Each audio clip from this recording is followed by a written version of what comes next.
गुरुदेव भगवान की जय। प्यारे कृष्ण कन्हैया लाल की जय। श्रीमद् वाल्मीकि रामायण द्वितीय खंड का उत्तरकांड चल रहा है और आज है अष्टाविंशः सर्गः 18वां सर्ग और श्री राम और अगस्त्य संवाद चल रहा है। मेघनाद और जयंत का युद्ध, पुलोमा का जयंत को अन्यत्र ले जाना, देवराज इंद्र का युद्ध भूमि में पदार्पण, रुद्रों तथा मरुदगणों द्वारा राक्षस सेना का संहार और इंद्र तथा रावण का युद्ध। सुमालिनं हतं दृष्ट्वा वसुना भस्मसात् कृतं, स्वसैन्यं विद्रुतं चापि लक्षयित्वार्दितं शूरैः। ततः सा बलवान् क्रुद्धो रावणस्य सुतस्तदा, निवर्त्य राक्षसान् सर्वान् मेघनादो व्यवस्थितः। सुमाली मारा गया। वसु ने उसके शरीर को भस्म कर दिया और देवताओं से पीड़ित होकर मेरी सेना भागी जा रही है, यह देखकर रावण का बलवान पुत्र मेघनाद कुपित होकर समस्त राक्षसों को लौटाकर देवताओं से लोहा लेने के लिए स्वयं खड़ा हुआ। वह महारथी वीर इच्छानुसार चलने वाले अग्नितुल्य तेजस्वी रथ पर आरूढ़ होकर वन में फैलने वाले प्रज्वलित दावानल के समान उस देवसेना की ओर दौड़ा। नाना प्रकार के आयुध धारण करके अपनी सेना में प्रवेश करने वाले उस मेघनाद को देखते ही सब देवता संपूर्ण दिशाओं की ओर भाग चले। उस समय युद्ध की इच्छा वाले मेघनाद के सामने कोई भी खड़ा न हो सका। तब भयभीत हुए उन समस्त देवताओं को फटकार कर इंद्र ने उनसे कहा, देवताओं भय न करो, युद्ध छोड़कर न जाओ और रणक्षेत्र में लौट आओ। यह मेरा पुत्र जयंत, जो कभी किसी से परास्त नहीं हुआ है, युद्ध के लिए जा रहा है। तदनंतर इंद्रपुत्र जयंत देव अद्भुत सजावट से युक्त रथ पर आरूढ़ होकर युद्ध के लिए आया। फिर तो सब देवता शचीपुत्र जयंत को चारों ओर से घेर कर युद्ध स्थल में आए और रावण के पुत्र पर प्रहार करने लगे। उस समय देवताओं का राक्षसों के साथ और महेंद्र कुमार का रावण पुत्र के साथ उनके बल पराक्रम के अनुरूप युद्ध होने लगा। रावण कुमार मेघनाद जयंत के सारथी मातली पुत्र गोमुख पर सुवर्ण भूषित बाणों की वर्षा करने लगा। शचीपुत्र जयंत ने भी मेघनाद के सारथी को घायल कर दिया। तब कुपित हुए मेघनाद ने जयंत को भी सब ओर से छत विक्षत कर दिया। उस समय क्रोध से भरा हुआ बलवान मेघनाद इंद्रपुत्र जयंत को आंखें फाड़ फाड़ कर देखने और बाणों की वर्षा से पीड़ित करने लगा। अत्यंत कुपित हुए रावण कुमार ने देवताओं की सेना पर भी तीखी धार वाले नाना प्रकार के सहस्त्रों अस्त्र शस्त्र बरसाए। उसने शतघ्नी, मूसल, प्रास, गदा, खड्ग और फरसे गिराए तथा बड़े बड़े पर्वत शिखर भी चलाए।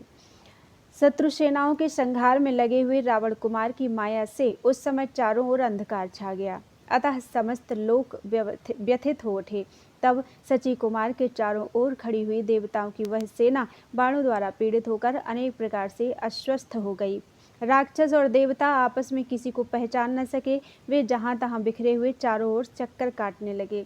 अंधकार से आच्छादित होकर वे विवेक शक्ति खो बैठे थे, अतः देवता देवताओं को और राक्षस राक्षसों को ही मारने लगे तथा बहुतेरे योद्धा युद्ध से भाग खड़े हुए। इसी बीच में पराक्रमी वीर दैत्यराज पुलोमा युद्ध में आया और शचीपुत्र जयंत को पकड़कर वहां से दूर हटा ले गया। वह शची का पिता और जयंत का नाना था, अतः अपने दौहित्र को लेकर समुद्र में घुस गया। देवताओं को जब जयंत के गायब होने की बात मालूम हुई, तब उनकी सारी खुशी छिन गई और वे दुखी होकर चारों ओर भागने लगे।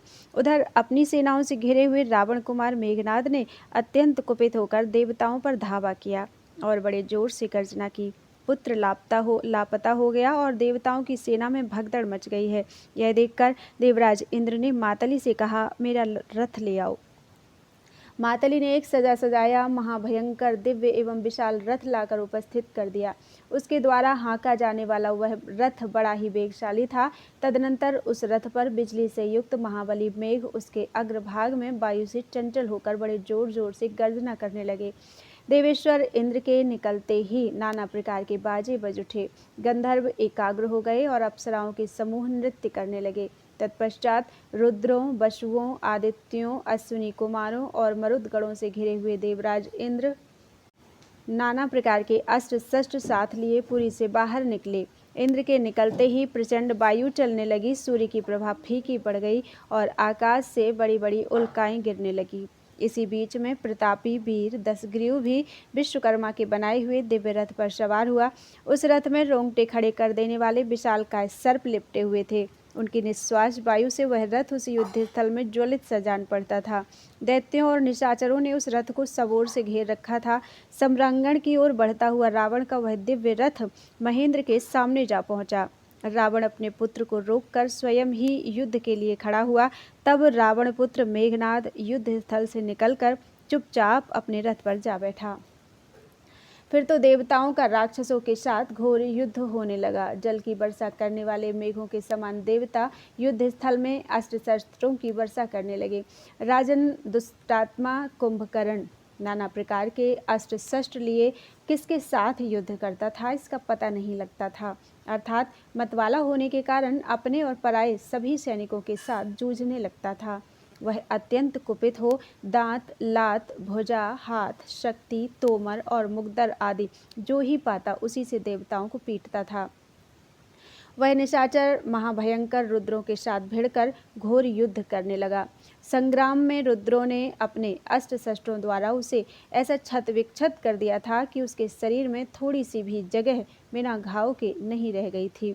कुंभकर्ण का शरीर शस्त्रों से व्याप्त हो खून की धारा बहा रहा था। उस समय वह बिजली तथा गर्जना से युक्त जल की धारा गिराने वाले मेघ के समान जान पड़ता था। तदनंतर घोर युद्ध में लगी हुई उस सारी राक्षस सेना को रणभूमि में नाना प्रकार के अस्त्र शस्त्र धारण करने वाले रुद्रों और मरुदगणों ने मार भगाया।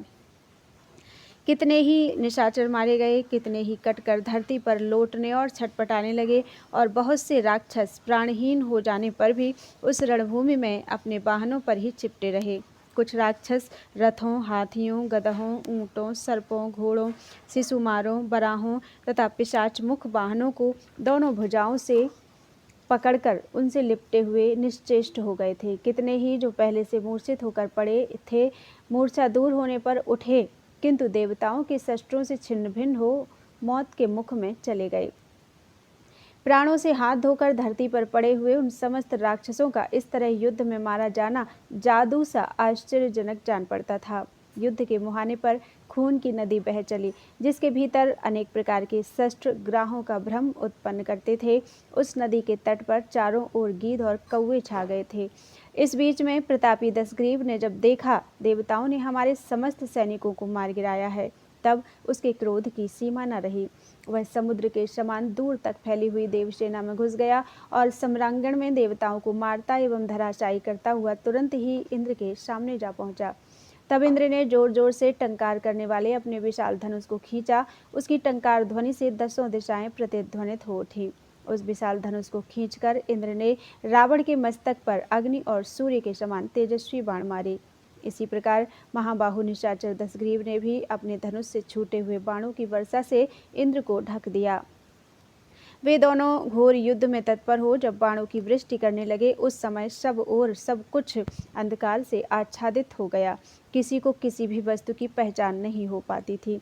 इत्यार्षे श्रीमद् रामायणे वाल्मीकि आदि काव्ये उत्तरकांडे अष्टविंशः सर्गः। इस प्रकार श्री वाल्मीकि निर्मित आज रामायण आदि काव्य के उत्तरकांड में 28वां सर्ग पूरा हुआ।